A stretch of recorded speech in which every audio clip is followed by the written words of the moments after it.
누가복음 7장 1절에서 17절인데요.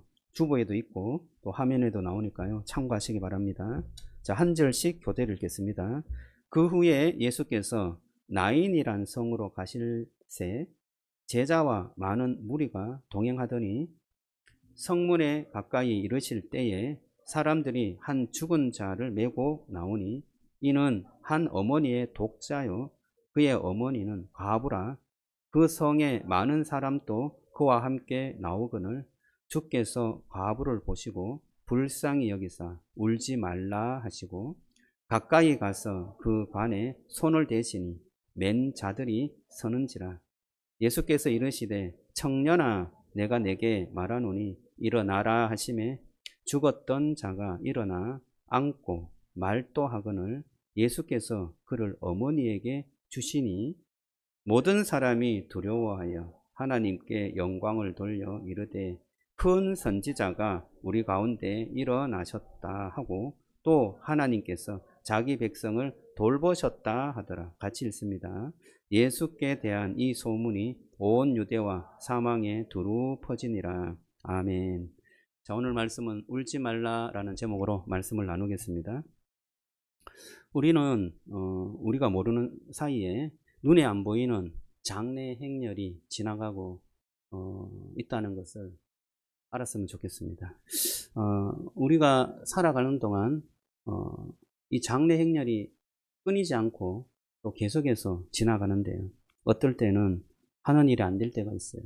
어떤 일은 너무나 몸이 좋지 않고 그것이 끊어지지 않고 계속될 때가 있고 하는 일이 안 될 때, 희망이 없을 때, 그 하루는 굉장히 우울하고 또 힘없이 장래가 지나가는 것처럼 하루를 지나가 보내는 그런 일들이 허다하게 있습니다.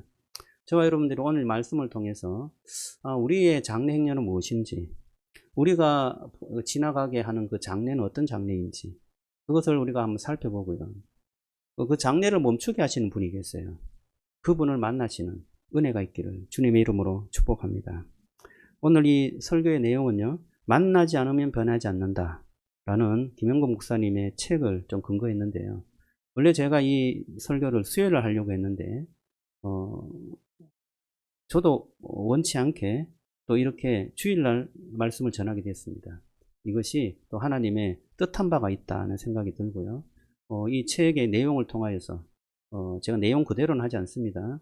그러나 핵심만 뽑아서 우리에게 맞게 말씀을 전할 텐데요. 이 말씀을 통해서 저와 여러분들이 진실로 예수님을 만나는 그 예수님이 어떤 분인지 정말 발견하는 그런 축복이 있기를 주님의 이름으로 축원합니다. 그때 예수님께서 이 과부에게 다가오셔갖고 하시는 말씀이 있어요. 울지 말라라고 하셨어요. 눈물을 흘리고 그 슬픔에 잠겨있는 그 과부 여인에게 울지 말라 말씀하셨습니다. 울지 말라는 이 말씀이 어떤 말씀일까요? 감정을 억누르고 이겨내라 이런 뜻일까요? 그렇지 않습니다. 예수님께서 울지 말라라는 이 말씀은 앞으로 행할 하나님의 행위를 염두에 둔 말씀입니다. 하나님께서 이 여인에게 어떤 일들을 행하시는 것을 알고 그 행위에 대한 약속으로 울지 말라라고 말씀하시는 거예요.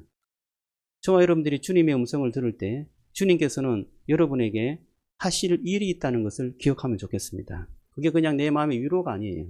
내 마음에 그냥 음성으로 나를 위로하시구나. 물론 그것이 또 우리에게 평안을 주지만 주님께서는 저와 여러분들을 회복함으로 인하여서 하나님이 행하실 일이 있다는 것을 기억하고 우리에게 놀라운 역사로 일어난다. 역사는 주님의 일이죠.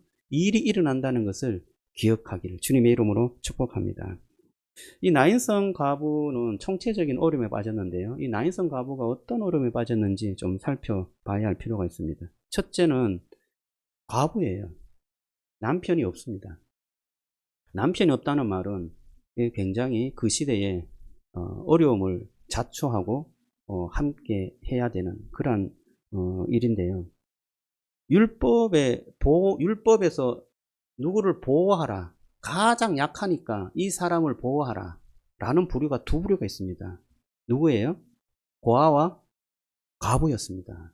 그래서 이 과부는 율법에서도 가장 취약한 계층이다라고 소개할 정도로 그 사회에서 보호받지 못한 그러한 계층이었습니다. 왜냐하면 이들은 경제적인 활동이 제약되고 또 재산 관리가 안 되고 재판의 권리가 없었습니다. 경제적인 활동은 어떤 것이냐? 여자가 토지를 자기 걸로 이렇게 해서 농사 지을 수 있는 권한이 그들에게는 없었습니다. 남자에게만 그것이 허락되어졌어요. 그래서 이들이 경제 활동하는 것이 굉장히 제약되어 있고, 혹시 물려받은 땅이 있어요. 땅이 있더라도 그것을 누가 강탈하거나 아니면 법적인 소송을 걸어서 그것을 차지하려고 했을 때 그 여자 혼자로 그것을 감당할 수 있는 법적인 권리가 없는 거죠. 법적인 대리인을 내줘야 되는데 그에게는 친척이 나오면 좋겠는데 친척이나 다른 어떤 가까운 남자가 그를 도와줘야 되는데 그렇지 않으면 자기가 갖고 있는 모든 것을 다 빼앗기게 되는 그러한 상황에 놓이게 되는 거예요. 그러니까 재산 관리도 어렵죠. 그리고 여러 가지 소송이나 어떤 법적인 그러한 권리가 있어야 할 때 그녀는 그것을 보호받지 못하는 그러한 상황에 처해지는 것입니다. 빚이나 분쟁이나 세금이나 이런 모든 문제에 있어서 취약한 그러한 상황에 놓이게 되는 것입니다. 그리고 이 종교적인 어려움도 있는데요. 장례를 치른다는 것이 이게 율법적으로 시체가 지나가는 거잖아요. 그래서 이 장례를 치르면 그 자체로 굉장히 힘든데 사람들이 그곳에 오지를 않습니다. 왜냐하면 부정하기 때문에. 시체 자체가 부정해요. 그래서 그녀는 어떤 기간 동안 오랫동안 혼자 있어야 하고 그 슬픔을 혼자 감내해내야 하는 것입니다. 어떤 종교적인 행위도 금지되어 있어요. 정결의식을 계속해서 행해야 합니다. 그러한 상황에서 하나님 앞에 나아가는 것도 사실 어려운 그러한 지경에 빠지게 되는 거죠. 가장 힘든 것은요, 이 죽은 아들이 외아들이에요. 독자라고 합니다. 하나밖에 없는 아들이 죽은 거예요. 이 엄마가 얼마나 마음이 아플까요? 여러분, 이 과부는 누구에게 자기의 인생을 걸고 희망을 걸고 살았을까요? 저는 당연히 남편이 없으니까 아들에게 마음을 두고 살았을 것 같아요. 이 하나밖에 없는 이 아들이 정말 잘 되고 이 가정을 정말 든든하게 세워가서 나와 모든 이 가문을 세워줄 것을 기대하면서 그 아들을 사랑하고 키웠지 않았을까 생각합니다. 그런데 그 아들이 갑자기 세상을 떠나게 되니 이거 정말 얼마나 황망한 일이겠습니까? 마음에 너무나 아픈 그런 가슴을 가지고 이 장례 행렬에 앞장서서 상주가 되어서 떠나가고 있는 그 상황이죠. 저는 이 과부가 여러 가지 어떤 마음에 도차되는 그런 게 있지만 가장 힘든 것은 희망이 없다는 거예요. 인생에 미래가 없다는 거예요. 이 과부가 지금 어떻게 살아갈까? 앞으로 어떻게 살아갈까? 정말 나의 어떤 인생은 누가 책임질까? 조그마한 그런 잔잔한 일도 이것을 어떻게 해결할까? 인생에 큰 산이 있는 것처럼 막막하기 짝이 없고, 또한 하나님 앞에 나가서도 하나님, 왜 내 인생에 이런 일이 생깁니까? 하나님은 정말 살아계십니까? 하나님, 제 인생에 이런 일을 허락하신 이유는 무엇인가요? 이렇게 하나님께 물을 수밖에 없는 신앙에 정말 절망이 찾아오는 그러한 상황에 이 장례 행렬을 걷고 있다는 것, 이 과부의 모습이 아닌가 생각해 봅니다. 그런 가운데서 주님께서는 이 장례 행렬에 가서 과부에게 이렇게 말합니다. 울지 말라. 울지 말라. 여러분, 그 과부가 이 예수님의 말씀에 그게 귀에 좀 열려서 들었을까요? 당신이 하는 이 말, 울지 말라고 하는 말이 무슨 뜻입니까? 내 마음을 알고 하는 말입니까? 예수님께서는 이 울지 말라고 하는 것은 단순히 그냥 당신이 마음이 슬프니까 담대하고 잘 이겨내라, 감정을 잘 다스려라, 그런 말이 아닌 것 같아요. 그렇지 않습니까? 왜 예수님께서 그 장례 행렬을 멈추게 하고 과부에게 울지 말라라고 했을까요? 이후에 일어날 일을 예수님께서는 알고 있기 때문입니다. 예수님께서 이 과부에게 행하실 일을 알고 있기 때문에 울지 말라고 한 것입니다. 주님께서 우리에게 다가오실 때 주님께서 행하실 일을 주님께서 알고 계시는 줄로 믿습니다. 그것을 우리가 마음속에 듣고 그 하나님의 하실 일을 기대하며 다가가기를 주님의 이름으로 축복합니다. 주님께서 이 과부에게 다가가시는 일을 한 6가지로 단계로 좀 나누었는데요. 첫 번째는 주께서 그녀를 보셨습니다. 그 행렬을 보셨습니다. 이 주님의 시선인데요. 주님의 시선이 그 행렬, 특히 그 모든 것을 잃어버리고 절망해 있는 그 과부에게 시선이 가 있었던 것입니다. 저는 이 주님의 시선이 정말 하나님의 일의 시작이다라고 생각할 수 있을 것 같습니다. 이 주님의 시선은 사랑의 시선이었습니다. 은혜의 시선이고 긍휼의 시선이었습니다. 참으로 그들 사랑하는 그 마음으로 그 여인을 바라보았던 것입니다. 그리고 두 번째로 불쌍히 여겼다라고 말합니다. 여러분 13절에 보면 주께서 과부를 보시고 불쌍히 여기사 울지 말라 하시고 이렇게 말합니다. 불쌍히 여겼다 이 단어가 헬라어로 이런 뜻입니다. 스플랑크 니조마이라는 말인데요. 창자가 뒤틀리듯 깊이 불쌍히 여기다 이런 뜻이에요. 창자가 뒤틀린다. 이게 너무나 마음에 애통함이 있고 아픔이 있다는 뜻이죠. 이것이 이 단어가 쓰이는 곳이 좀 두 군데를 좀 예를 든다면요. 그 탕자 비유의 아버지가 자기 아들이 멀리 떠나버렸어요. 그러다가 허랑방탕하게 살다가 돌아왔어요. 그래서 그 아들을 맞이하며 이렇게 품에 안으면서 그 아들을 불쌍히 여겼다. 이 스플랑크 니조마이라는 단어를 그때 썼습니다. 하나님께서 그 마음으로 자기 아들을 바라보고 자기 아들이 정말 고생하고 그 돌아오는 그 모든 상황들을 불쌍히 여겼다, 긍휼히 여겼다라고 그 아들을 받아주는 거죠. 또 하나는 어디에 사용되냐면 선한 사마리아인이 강도 만난 유대인을 보면서 불쌍히 여겼다. 그리고 조금 더 그 개역 개정에는요, 불쌍히 여겼다고 하고 또 그 아버지의 마음은 측은히 여겼다 그렇게 기록되어져 있습니다. 이게 또 같은 단어인데요. 그 강도 만난 그 유대인이 죽어가는 것을 불쌍히 여겼다는 거예요. 창자가 틀리도록 불쌍하게 여겨서 그를 도와주려는 마음이 발동했다라는 것입니다. 사실은 그 유대인은 이 사마리아 사람과 원수지간이죠. 별로 좋아하지 않은 관계입니다. 그럼에도 불구하고 그 사마리아 사람은 이 유대인을 정말 불쌍히 여겨서 그를 도와준 놀라운 은혜로운 사건이 있었습니다.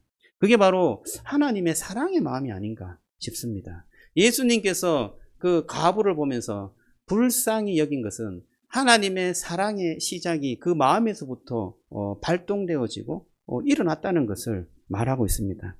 여러분, 저와 여러분들의 마음에 주님께서 주시는 이 사랑의 마음이 마음속에서부터 시작되어지기를 주님의 이름으로 축복합니다. 우리가 주님 앞에 나온 이 놀라운 은혜는요, 주님께서 우리를 불쌍히 여기시는 그 마음으로 인하여서 주님의 은혜를 입은 줄로 믿습니다. 주님께서 우리를 불쌍히 여기셨어요. 창자가 뒤틀리듯이 정말 애통하는 마음으로 우리를 긍휼히 여기고 사랑해 주었습니다. 여러분, 그 마음이 여러분의 마음속에서 다시금 일어나서 또 다른 사람을, 또 공동체를 진실하게 사랑하고 또 긍휼히 여기는 그런 은혜가 있기를 주님의 이름으로 축복합니다. 그리고 예수님은 말씀하셨어요. 울지 말라, 울지 말라. 울지 말라는 것은 감정을 그냥 조금 다독이는 그런 말이 아니었습니다. 뒤에 일어날 일에 대한 언약의 약속이었습니다. 그 울지 말라라는 이 말씀 속에 주님의 그 마음이 담겨져 있죠. 그래서 너를 다시금 일으켜 세우겠다 라고 말씀하시는 것입니다. 그리고 만지셨어요. 이 들것을 만지셨어요. 시체가 있는 이 들것을 만지는 것은 유대인의 율법에는 금지되어 있습니다. 부정해요. 내가 부정하게 돼요. 여러분, 우리가 생각합니다. 더러운 것과 함께 있는 것은 좋지 않죠. 그래서 우리가 좀 부정해지고 더러워지잖아요. 우리가 좀 옳지 않다고 생각하는 것, 함께 하는 것, 우리는 좀 원치 않습니다. 그리고 조금, 나를 좀 해롭게 하는 것은 좀 선을 그어서, 거리를 좀 두죠. 우리가 이게 처세술이었던 한 방법입니다. 선을 그어서 좀 거리를 두고, 나를 좀 안전하게 하는 것이 우리의 삶의 어떤, 방법이 아닌가 생각합니다. 그런데 예수님께서는 부정한 것을 만지셨어요. 저는 이게 이 복음에 놀라운 그러한 은혜가 흘러가는 그 예수님의 방법을 보여주는데요. 우리가 거룩하다고 생각하고 부정한 것을 멀리 하는데요. 이게 율법의 모습이었어요. 그런데 예수님이 거룩하기 때문에 예수님이 닿는 그것이 정결하게 돼요. 예수님의 거룩이 예수님을 통해서 흘러가요. 예수님이 만지는 그곳에 죄로 인하여서 병이 생기고 아픈 것들이 떠나가요. 사탄이 떠나가고 마귀가 떠나가고 또 사람이 좀 이렇게 불편해진 것들이 온전해지고 주님의 그 생명과 거룩이 예수님을 통해서 흘러가는 축복의 통로가 되셨다는 거예요. 여러분, 이게 예수님이 오심으로 인해서 달라진 거룩이에요. 옛날에 우리가 생각했던 거룩은 성전이 거룩하고 그곳에 가면 우리가 거룩해지는 것 같고 또 우리 자신을 거룩하기 위해서는 뭔가 더러운 것을 좀 차단하고 우리를 보호해야 된다라고 생각하는데 예수님이 오심으로부터는 이 거룩이 달라졌어요. 예수님이 거룩한 그 거룩이 닿는 곳마다 거룩해지고 회복되는 그러한 은혜가 이 세상에 나타나게 된 것입니다. 그래서 우리에게까지 흘러오게 된 거죠. 여러분, 이 거룩이라는 것은 예수 그리스도를 품은 우리가 또 다른 사람에게 주의 생명을 전하고 그 예수 그리스도를 전하게 될 때 거룩이 흘러가는 놀라운 은혜를 경험하게 될 줄로 믿습니다. 여러분, 진실한 거룩, 그 거룩은 예수님에게 있다는 것을 믿으시기를 주님의 이름으로 축복합니다. 그래서 그 거룩의 오염이 씻어버려지는데요. 예수님께서는 5번째 단계로 그 청년에게 일어나라 라고 말합니다. 일어나라. 일어나라는 말을 어디서 좀 들어보시지 않았습니까? 나사로야, 일어나라. 소녀야, 일어나라. 일어나라고 하십니다. 그 일어나라는 것은 부활의 전조를 말씀하시는 거죠. 주님께서 죽었다가 다시금 일어날 것이다 말씀하는 거예요. 여러분, 정말 우리 주님께서는 죽음에서 승리하시고 부활하신 줄로 믿습니다. 그 부활의 예수님께서 우리에게 일어나라 라고 말씀하여요. 울지 말라. 죽은 너희들에게 선포하노니 일어나라 라고 말씀하고 있습니다. 여러분, 이 말씀이 선포되는 곳곳마다 정말 생명이 일어나고 죽은 자가 살아나고 병이 떠나가고 아픈 것이 물러가고 더러운 것이 사라질 줄로 믿습니다. 우리 주 예수 그리스도께서 가는 곳곳마다 이런 놀라운 일들이 일어났다는 것입니다. 그리고 마지막으로 돌려주셨어요. 그를 그의 어머니에게 주시니라고 말씀하고 있습니다. 15절에 보면 영혼 구원만 주님께서 하신 게 아니라 이 관계나 또 어떤 경제나 또는 미래나 이 모든 것을 이 과부에게 돌려주신 거예요. 아들을 돌려주심으로 인하여서 그 아들과의 관계도 돌려주시고 또 사회적인 관계도 돌려주시고 또 경제적인 그 모든 것도 돌려주시고 암울했던 미래도 돌려주시고 그에게 다 돌려주신 거예요. 회복하게 해주신 거예요. 예수님이 손을 닿는 그것이 거룩하게 회복되는 것을 오늘 말씀을 통하여서 보여주는 것입니다. 여러분, 저와 여러분들이 예수님을 통하여서 회복되어지고 구원을 얻고 축복을 누린다는 것 여러분 믿으십니까? 여러분들 알고 계시죠? 여러분, 예수 그리스도를 통하여서 우리가 회복되고 은혜를 누린다는 것 알고 계시죠? 성경에서는 그거를 말해요. 그런데 왜 우리가 그 예수님을 그냥 이렇게 좀 쉽게 받아들이면 되는데 그게 좀 어려울까요? 저는 한 몇 가지 좀 생각해 봤는데요. 첫 번째는 냉소적 마음이 우리에게 좀 있습니다. 말로 무엇을 바꾸는 것이 가능한가? 예수님께서 뭔가 말씀하시는데 성경에 무슨 말씀을 하시는데 나는 필요한 게 돈이에요. 나는 필요한 게 뭔가 내가 좀 성공하고 성취되는 거예요. 내 문제는 이것인데 성경에서 말하는 그것으로 내 문제가 해결될 것 같지 않아요. 냉소적인 마음이 우리에게 있습니다. 근데 여러분, 성경에서 이렇게 말씀하시는 그 말씀을 자세히 보면요, 말씀으로 끝나지 않아요. 그것이 말씀으로 끝난다면 기독교가 우리에게까지 전해지지 않았을 거예요. 기독교는 논리나 어떤 철학을 전하는 것이 아니라 사실을 전하는 그런 종교예요. 예수님이 부활했다는 거예요. 예수님께서 살아서 죽었다가 부활을 하셨어. 우리가 봤어. 그분과 우리와 함께 만났어. 라는 것이 기독교예요.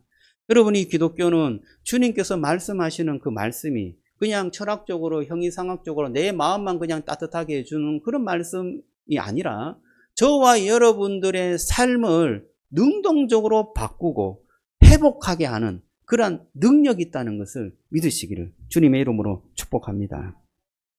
그리고 둘째는 종교적으로 거리를 두려는 마음이 있는 것 같아요. 부정한 것은 좀 피해야 되지 라는 생각을 하는 것입니다.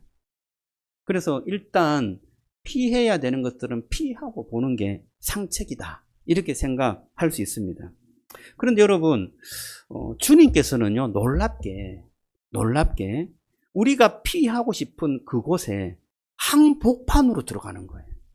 우리가 좀 거리를 두고 싶은 그곳에 정말 마음을 다해서 의도적으로 그것을 만지고 그것과 함께하고 그것을 회복시키려고 들어가는 것입니다. 여러분, 그러므로 인하여서 주님의 놀라운 회복이 그들에게 전해졌기에 저와 여러분들이 이렇게 주님을 만나게 되고 예배 드리게 된 줄로 믿습니다. 여러분, 저와 여러분들이 종교적으로 뭔가 거리를 두는 것이 있다면, 혹은 정서적으로 뭔가 거리를 두는 것이 있다면 그것이 진짜 나를 위한 것인가 한번 생각해 보시기를 바랍니다.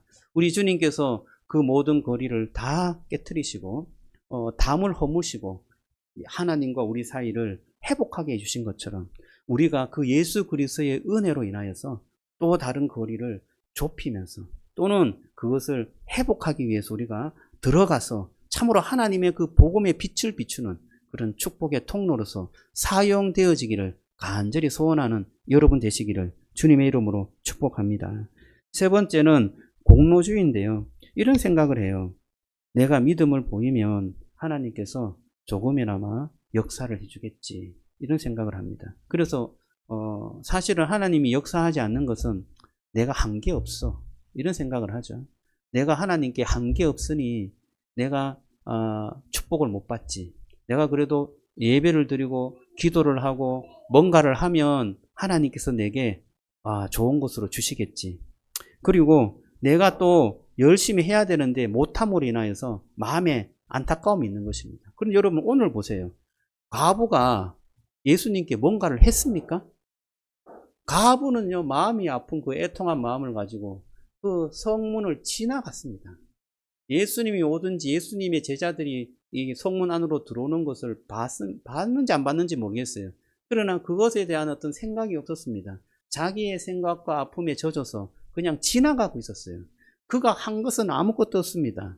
그런데 예수님의 시선이 그 과부에게 꽂혔고 예수님의 말씀이 그 과부에게 선포되었고 예수님이 일어나라는 그 부활의 선포가 청년에게 선포되었고 그가 일어나서 다시금 그 과부의 어머니에게 아들이 주어진 것입니다. 이 놀라운 사건은 누가 일으킨 것인가요? 주님께서 일으키고 주님께서 은혜를 베풀어 주신 줄로 믿습니다. 그래서 이 기독교는요, 은혜가 먼저예요. 우리의 어떤 회개나 이런 것들이 먼저가 아니라, 제가 지난주에 그 회개에 대한 그 기도에 대해서 이야기를 드렸잖아요. 회개가 먼저인가 아니면 은혜가 먼저인가. 우리 목사님의 모임에서도 이게 좀 논쟁이 됐는데요. 회개를 해야 하나님께서 은혜를 주시지 않는가. 우리는 보통 이렇게 생각해요. 그래서 가톨릭은 회개에 치중을 합니다. 그래서 너의 죄에 대해서 회개하고 돌이키라. 그러면 하나님께서 은혜를 주실 것이다. 축복해 주실 것이다. 그래서 나온 게 뭐예요? 면죄부잖아요. 면죄부라는 것은 헌금을 하면서 하나님께 먼저 회개에 그냥 행동을 했을 때 하나님께서 너의 죄를 용서해 주신다. 그리고 그 길을 축복해 주신다라는 거잖아요. 마르틴 루터는요, 이 회개를 강조하고 먼저 행해야 된다는 인간의 이 행위에 대해서 아주 신랄하게 비판해요.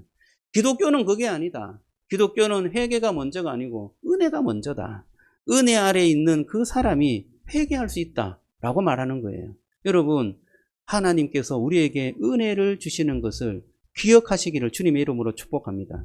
그러면 은혜 받고 그냥 땡인가? 이렇게 생각할 수 있어요. 그런데 제대로 은혜를 받게 되면요, 땡을 할 수가 없습니다. 그렇지 않아요?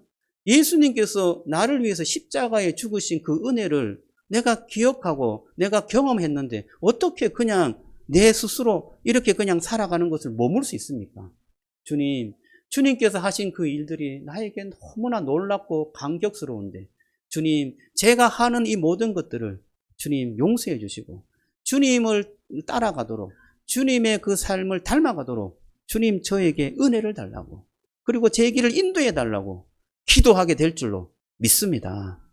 그게 정말 진실로 은혜 받은 진정한 은혜를 우리가 살아가는 그러한 삶의 모습이 아닌가 생각해요. 그러면 가만히 있으면 그러면 은혜를 주십니까? 이렇게 생각합니다.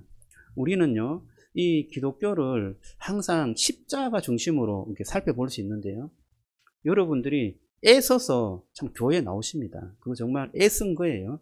그리고 또 예배를 드리면서 말씀을 애써서 드려요. 이것은 누가 한 거예요? 내가 한 거예요. 내가 했습니다. 그런데 말씀을 딱 듣고 보니 십자가에서 예수님이 나를 위해서 먼저 죽었다는 거예요. 나를 위해서 십자가에 2000년 전에 벌써 죽었대요. 그리고 나의 죄를 용서해 주셨대요. 그리고 태초부터 나의 영혼을 예정하시고 선택해 주셨다는 그 말씀이 있는 거예요. 내가 뭔가 먼저 한 것처럼 보이는데 말씀을 읽어보니까 놀랍게도 예수님께서 먼저 다 해놓으셨다는 거예요. 그래서 내가 한 것 같았는데 예수님께서 은혜로 나에게 시선을 주셨고 나를 불러주셨고 나를 치료해 주셨고 회복해 주셨고 죽었던 나를 살려주셨구나. 이것을 깨닫게 되었어요. 하나님께서 다 예비해 주시고 준비해 주시고 그것을 내가 그냥 받아 먹었구나 라는 것을 알게 되는 거예요. 그것이 바로 은혜인 거예요. 여러분, 은혜가 더욱더 크게 임할 때 회개가 더욱더 크게 내 속에서 나타날 줄로 믿습니다. 여러분, 예수님은 그래서 장래 속으로 들어오셨어요. 결국 장래로 우리의 죽음을 삼켜 버렸습니다. 예수님께서 장래 당하심으로 인하여서 우리의 죽음을 그냥 삼켜 버렸어요. 그래서 우리는 더 이상 죽음의 공포 속에 슬퍼하거나 괴로워하거나 아파하지 않아도 되는 인생을 우리에게 제공해 주신 거예요. 정말 이것이 복음이지 않습니까? 십자가에서 우리에게 이렇게 말씀하시는 것 같아요. 울지 말고 그 자리에서 일어나라. 여러분, 우리의 마음속에 장래로 이렇게 행렬로 지나가는 것들이 무엇입니까? 죽음 앞에 서 있는 그 고통, 우리의 어떤 외로움, 뭔가 안 되는 풀리지 않는 문제, 아픔들, 자녀 문제, 이런 것으로 인하여서 하루하루 공고하게 우리가 장래의 마음에 그 아픈 마음을 가지고 살아가고 있지는 않습니까? 그 주님께서 우리의 그 마음에 말씀하십니다. 울지 말라.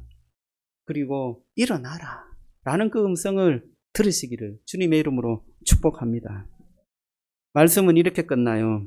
그를 그의 어머니에게 주시니 라고 말씀합니다. 주님은 단지 생명만 돌려주신 것이 아니라 관계를 돌려주고 미래를 돌려주고 새로운 삶을 돌려주셨습니다.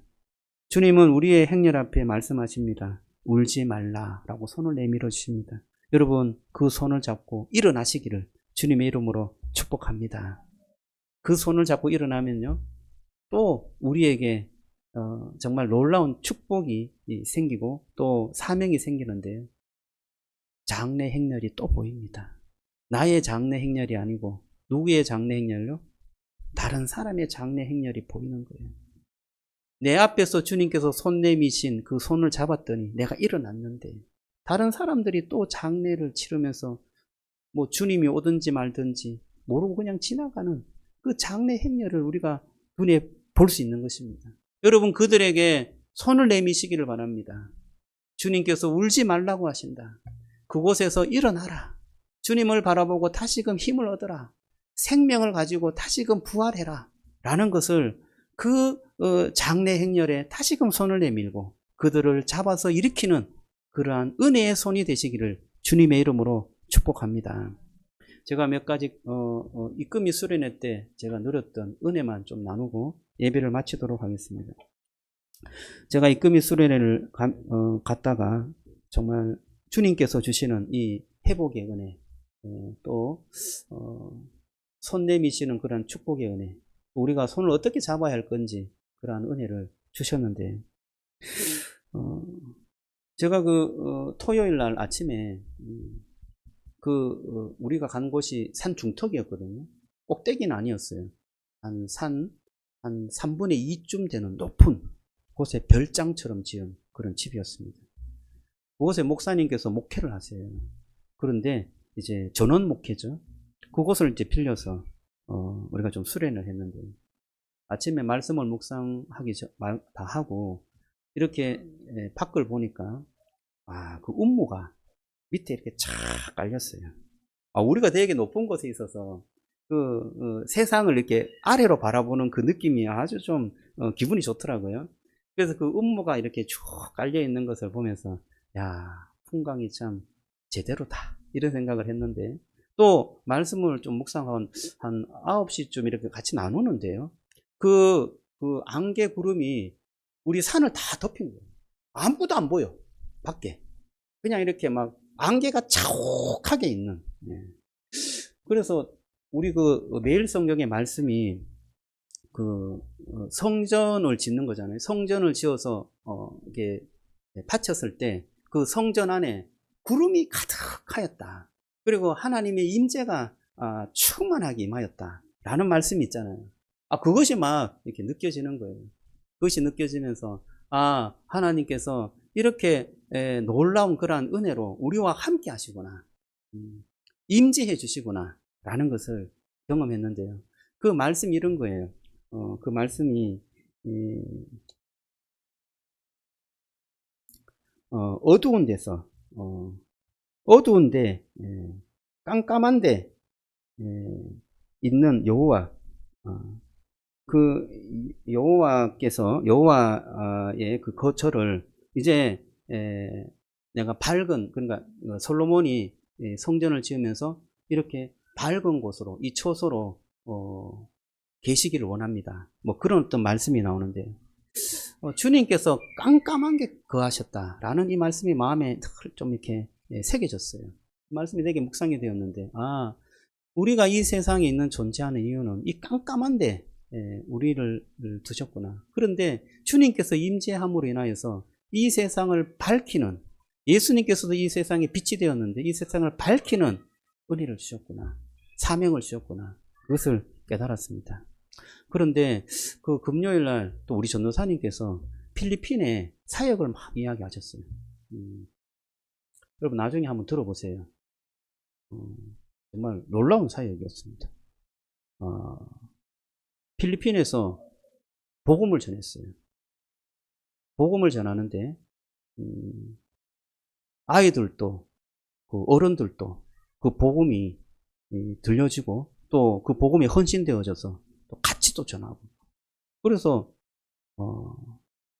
이게 들었던 친구가 또다시 전하고 또다시 전하고, 이러한 일들이 이렇게 일어나는 것을 보면서 복음의 빛이 강렬하고 놀랍게 비추구나 라는 것을 깨닫게 됐습니다. 여러분, 세상은 어떻게 보면 내가 원하는 것을 얻지 못하면 죽은 것처럼 느껴집니다. 이 세상은 죽었구나, 이 세상에서는 뭔가 희망이 없구나, 이런 생각을 할 수 있습니다. 그런데 여러분, 저는 이 주님께서 우리에게 새로운 희망을 주시고 새로운 생명을 주시고 새로운 인생을 주신다라는 것이 정말 크게 와닿았습니다. 여러분, 저와 여러분들이 복음으로 다시금 이 놀라운 그런 축복을 누리시기를 주님의 이름으로 축원합니다. 정말 여러분들에게 정말 하나님의 은혜가 온전히 임하여서 하나님께서 주시는 그 새로운 삶을 아름답게 살아가서 여러분의 인생이 축복이 넘치고 또 여러분이 하는 모든 일들이 하나님께서 주시는 그런 은혜로 채워져서 정말 그 인생이 하나님 앞에 드려지고 영광이 되는 그런 축복의 인생이 되기를 정말 축복합니다. 우리 주 예수 그리스도께서 우리와 함께 하실 때 그 일이 일어난다는 것을 기억하시고요. 주님의 그 손내미심을 꼭 잡고 일어나기를 주님의 이름으로 축복합니다. 기도하겠습니다.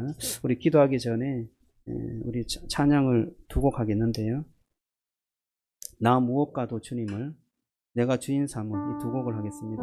여러분, 우리 주님이 우리 속에 함께 임하시고 또 우리를 이렇게 세우시는데 우리가 거기에 좀 장애물들이 있습니다. 그것을 주님께 좀 내어놓기를 원합니다. 그리고 주님의 그 도움을 받아들이는 그런 은혜가 있었으면 좋겠어요. 주님, 나의 친구가 되어 주십시오. 주님, 내가 주님을 온전히 사랑하기를 원합니다. 그런 고백을 하고요. 내가 주인 삼았던 것들을 내려놓는 그런 찬양을 주님께 올려드렸으면 좋겠습니다. 찬양하겠습니다.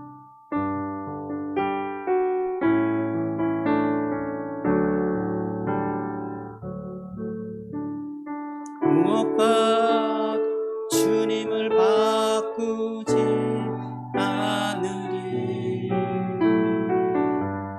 다른 어떤 은혜 구하지 않으리. 오직 주님만이 내 삶의 도움이시니 주의 을 되기 원합니다. 주님 사랑해요.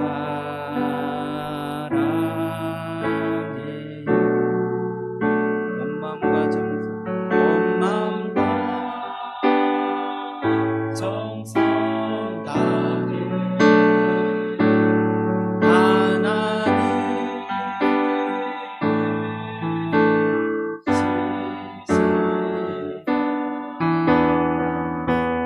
친구 되기 원합니다. 다시 한번 합니다. 나 무엇과도 주님을 바꾸지 않으리. 다른 어떤 은혜 구하지 않으리.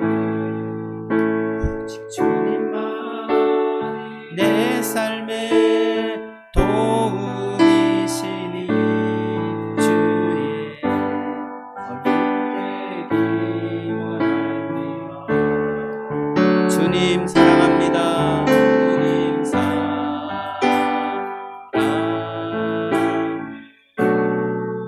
제 마음을 다해 사랑합니다. 정성 다해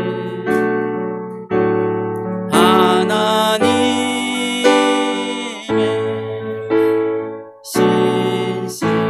신실한 친구 되기 원합니다. 주님 사랑해요. 주님 사랑해요.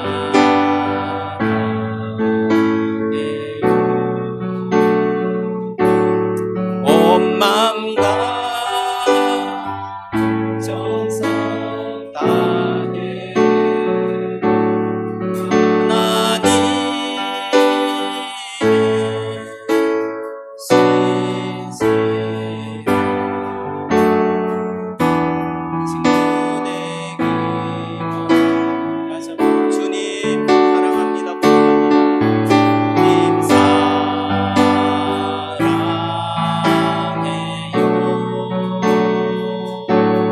온 마음과 정성 다해 하나님의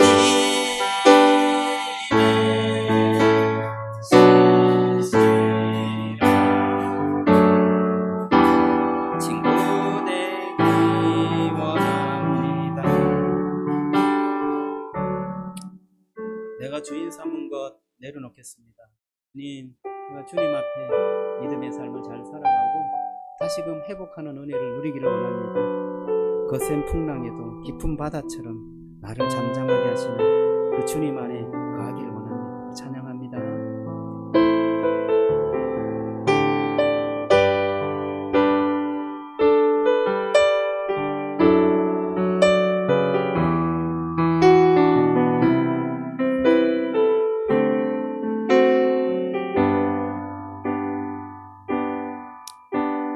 내가 주인 삼은 모든 것 내려놓고 내 주 대신 주 앞에 나가 내가 사랑했던 모든 것 내려놓고 주님만 한 번 더 합니다. 내가 주인 삼은 모든 것 내려놓고 주 대신 주 앞에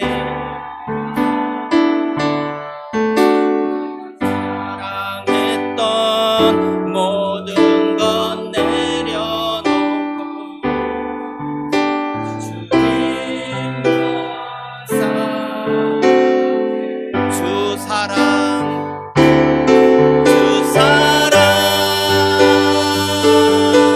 거친 풍랑에도 깊은 바다처럼 나를 잠잠케 해 주 사랑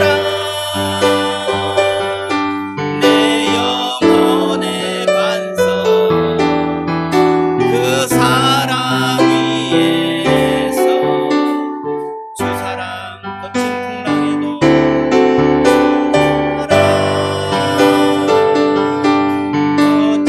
풍랑에도 깊은 바다처럼 나를 잠잠케 해 주 사랑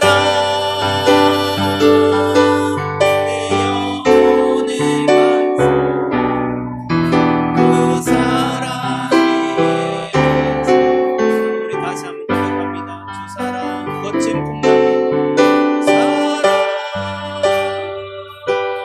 거친 풍랑에도 깊은 바다처럼 나를 잠잠케 해 주 사랑 내 영혼의 반석 그 사랑 위에서 우리 천천히 주 사랑 거친 풍랑에도 깊은 바다처럼 나를 잠잠케 해 사랑 영혼의 반석 그 사랑 위에서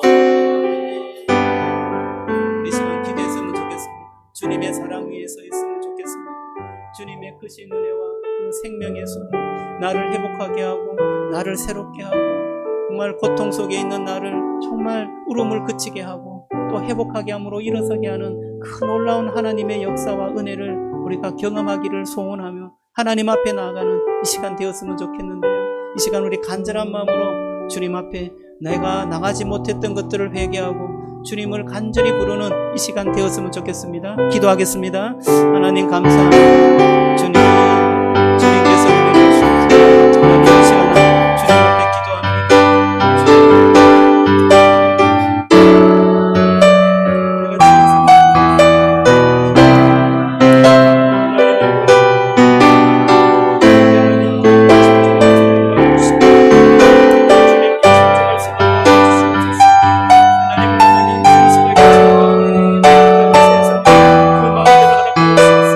하나님의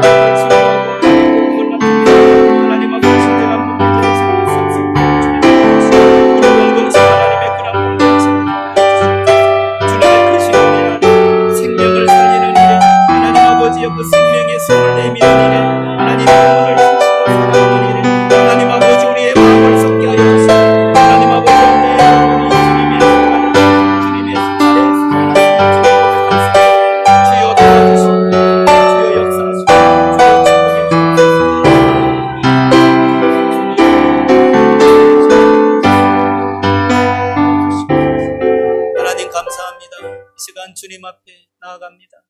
하나님, 우리는 할 수 없었고 또한 우리는 하나님께 나아갈 수 없었으며 또한 너무나 힘들고 절망스러운 상황에서 주님의 이름을 부를 수 없었음을 고백합니다.